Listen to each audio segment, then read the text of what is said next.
Cześć, dzisiaj widzimy się w Walcowni w Katowicach w Muzeum Hutnictwa Cynku. Ale nie o technologii dzisiaj będziemy mówić, a przynajmniej nie o tej, o której zwykle słyszycie na moim kanale, jak już to o technologii żywienia. Bo dzisiaj ma miejsce pierwsza w historii wieczerza, czyli organizowana przez Zuzę ze Śląska i Kamila ze Śląska kolacja. Ja jestem bardzo podekscytowana i cieszę się ogromnie, że zostałam zaproszona właśnie na to wspaniałe wydarzenie. Dziękuję bardzo, a Was zapraszam nie tylko na relacje z tego wydarzenia, ale także na jego kolejne odsłony. Czwartkowy wieczór 25 września w Muzeum Hutnictwa Cynku Walcownia w Katowicach odbyło się wyjątkowe spotkanie inaugurujące cykl Wieczerzo.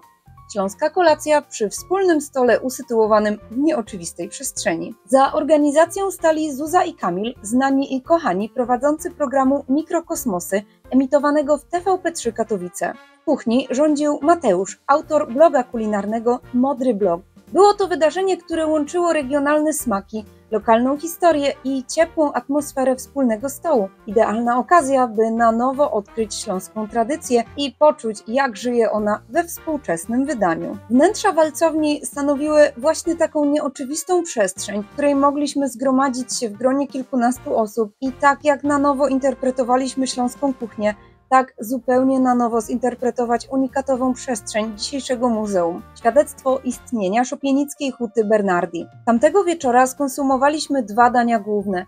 Przepyszny akt kunsztu kulinarnego autorstwa Mateusza, ale także możliwość podziwiania zabytkowego, kompletnego ciągu technologicznego do walcowania blach cynkowych w akcji. Wszystkie maszyny świetnie działają do dnia dzisiejszego, na równi z apetytem uczestników wieczerzy. Przy wspólnym stole zasiedli również pani dr Ewa Mackiewicz, dyrektorka walcowni, oraz pan Arkadiusz, na co dzień przewodnik po wszelakich zakamarkach muzeum. Kolację rozpoczęliśmy od przystawki w postaci pieczywa na zakwasie buraczanym z pasztetem z fasoli, jeżynami i chrzanem. Zaserwowana zupa była finezyjną podróżą po śląsko-ogólnoświatowej kuchni fusion. Mateusz skomponował znany dobrze na Śląsku eintop, czyli co pasuje, to do gara, bardzo spójną, choć odważną całość. Wywar z białych warzyw zakwaszono sokiem z kiszonej kapusty, a całość podano z pire ziemniaczanym i pieczonymi warzywami. Między pierwszym a drugim daniem udaliśmy się na zwiedzanie linii technologicznej do walcowania blachy cynkowej. Mistrzem ceremonii był pan Arkadiusz, który w niezwykle charyzmatyczny sposób tajemniczył zgromadzonych w arkana sztuki hutniczej. Następnie przyszedł czas na danie wieczoru. Kluski śląskie, czyli gumiklejzy,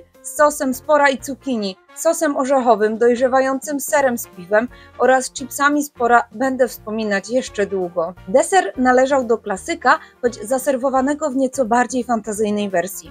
Na stole pojawił się tradycyjny śląski deser, szpajza, czyli ubita masa jajeczna. Zazwyczaj podaje się szpajzę o smaku cytrynowym lub kakaowym. Mateusz postawił na cytrynę, która świetnie przełamała nuty dania głównego. Deser zaserwowano z sosem z czarnego bzu i włosami chałwowymi. Wszystko co dobre szybko się kończy i tak zakończyła się nasza wieczerzo. Spotkanie, w którym śląska tradycja spotkała się z nowoczesnością, a smaki otworzyły drzwi do wspomnień. Bo choć jedliśmy w muzealnych murach i próbowaliśmy dań odważnych i nowych, to w sercach każdy z nas wrócił choć na chwilę do rodzinnych kuchni, do zapachów dzieciństwa i ciepła wspólnego stołu. Nie miejcie wątpliwości, gdy tylko pojawi się możliwość zakupu biletu na kolejne spotkanie, zróbcie to. Moi drodzy, kończymy już pierwszą edycję wieczerzy. Było naprawdę pysznie, ale wiecie co jest najciekawszym wnioskiem? Że nie tylko nauczyliśmy się po raz kolejny interpretować na nowo śląską kuchnię, ale także te wnętrza, te cudowne wnętrza walcowni.